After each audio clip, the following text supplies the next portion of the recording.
Malaysia Kini has a publishing arm. For some of you who do not know, we have a subsidiary called Kini Books. It was launched about 5 years ago in 2005, and we have a website which sell books which we think are important. On political, social, environmental, and women issues. And the latest two is actually One Funny Malaysia, which is a collection of cartoons by Zuna, and Where is Justice, which is Nathaniel Tan is the editor of a collection of articles on mostly on police brutality in custody, I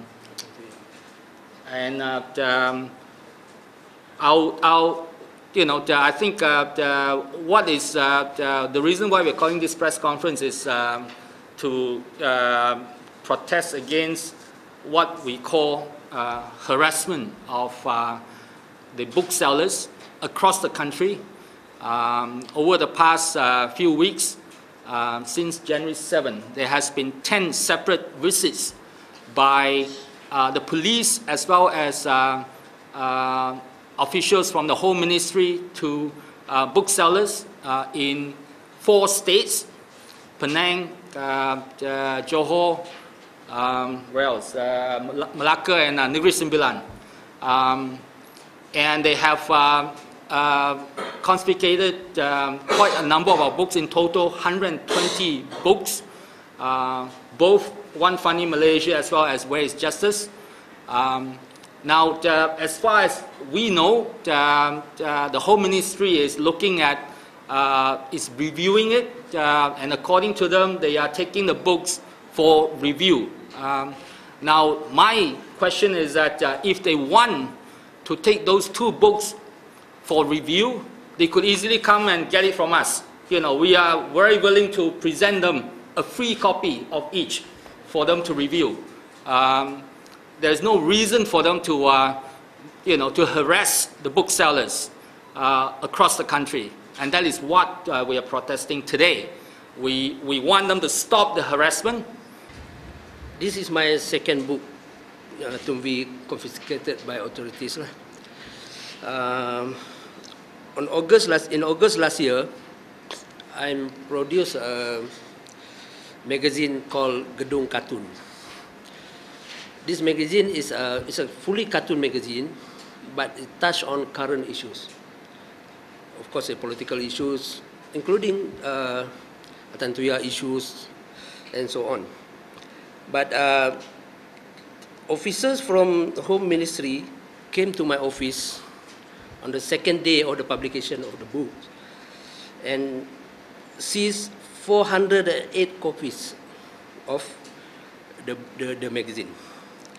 So the officer also went to a factory and took a printing plate of the magazine. So you see the cover of the One Funny Malaysia is a political, you can see that one of a Malaysian leader or the Malaysian top leader riding a submarine, Scorpion, which is very popular, is an issue now, renamed after KD Altantuya, after Altantuya lah, KD Altantuya.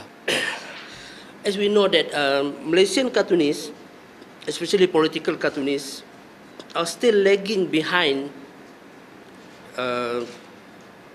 countries, cartoonists from Asian countries, just to say like Indonesia, Thailand, Philippines, and not to mention like US and Europe countries.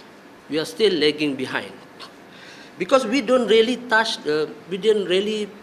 cartoonists don't really play their role to be a watchdog to the government. So this is very important. So what I am doing now is I criticize the authorities. I educate the readers through my cartoon. and open them for debate from my cartoon, and then give a true information.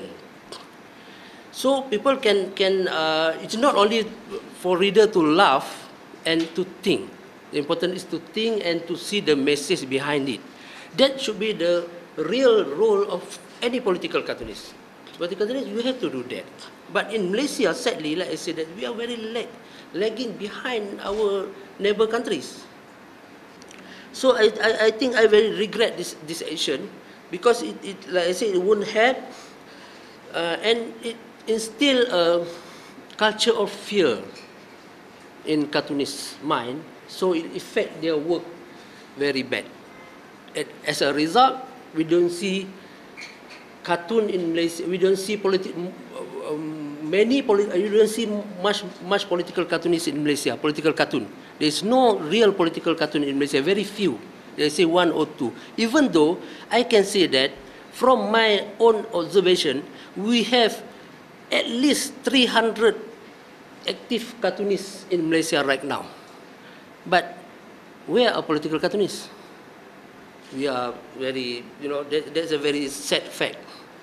The book is not very long. To an experienced reader, it should take no more than a day or two to read the cartoon book as well, I'm sure. I don't quite understand why over the space of a month there need to be 10 separate confiscations in 4 or 5 different states. If you want to review the book, please, by all means, come. I mean, Stephen wants to give them a free copy. I think they should pay full price, but that's all right. Faster do it and then make a decision. If you want to ban it, we challenge it in court, right? There is no reason. This is a backdoor method to intimidate the bookstores and keep it out of the hands of the public, which I think is very much in bad faith. The books were seized in the reports that we saw. The reason given was kerana ada kemungkinan memudaratkan ketenteraman awam, possible threat to public order. Here, maybe I might agree. These books might be a threat to public order. I mean, if you ask me, when people are under custody of the government are falling out of buildings, being tortured and killed, I don't know. To me, that's a threat to public order, as clear as day. If the government wants to give us trouble about books like this, if they are concerned about their dirty laundry being aired in public, I think they should do something about their dirty laundry. I mean, I think, instead of spending all your time sending your special branch officers to go and harass some poor bookstore, right? I mean, go and investigate what happened to these people. What action? We are consulting our lawyers.